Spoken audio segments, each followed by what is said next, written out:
আচলতে বহলপুৰ গাঁও পঞ্চায়তৰ অন্তৰ্গত বৰপাৰা নিবাসী। মোৰ নাম গংগাধৰ ৰায়।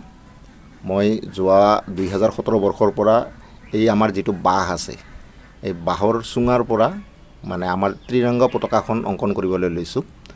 আৰু এই কৰ্মখিনি কৰি সঁচাকৈ মই সমাজত বা বিভিন্নজনৰ পৰা বিভিন্ন মানুহৰ পৰা যথেষ্ট সমাদৃত হৈছোঁ, যাৰ কাৰণে মই নিজে আজি খুব সুখী। আৰু এই কৰ্মখিনি মই আগন্তুক দিনত আৰু আগুৱাই লৈ যাম বুলি এটা মোৰ ক্ষুদ্ৰ প্ৰয়াস এটা অব্যাহত ৰাখিছোঁ। গতিকে মই এই কৰ্মৰ কাৰণে সমগ্ৰ অসমবাসী ৰাইজৰ আশীৰ্বাদ বিচাৰিছোঁ, যাতে ৰাইজে আশীৰ্বাদ মূৰত ৰাখে আৰু মই মোৰ এই কৰ্মখিনি আৰু আগুৱাই লৈ গৈ পেলাই আমাৰ অসমক মানে কুটিল শিল্পৰ ক্ষেত্ৰত যে এখন মানে প্ৰভাৱশালী মানে ৰাজ্য, এইটো প্ৰতিপন্ন কৰিব বিচাৰোঁ।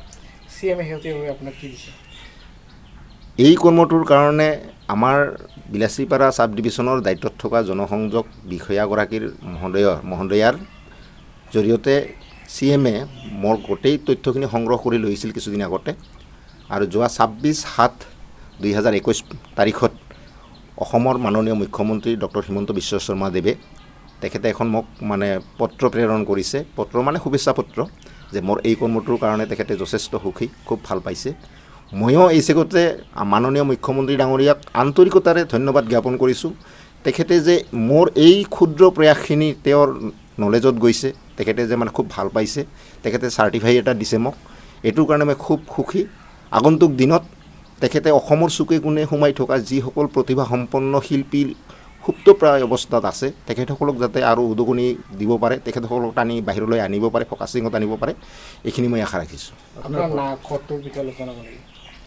মোৰ ঘৰটো মানে হ'ল আচলতে এইটো ঘৰ বুলি কোৱা নচলে যদিও তথাপি যিহেতু থাকোঁ ঘৰ বুলিয়ে ক'ব লাগিব।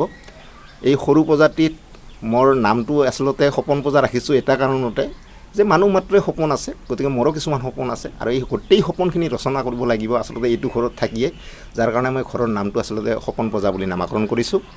দ্বিতীয়তে মই মোৰ কক্ষটোৰ নাম মই মাতৃকলা কক্ষ বুলি সম্বোধন কৰিছোঁ এই কাৰণে যে মাকৰ কলাটো হৈছে চবতকৈ আটাইতকৈ শান্তিৰ ঠাই, য'ত নেকি মানে স্বৰ্গতকৈও বেছি শান্তি লাভ কৰিব পাৰে বুলি মানুহে ধাৰণা কৰে।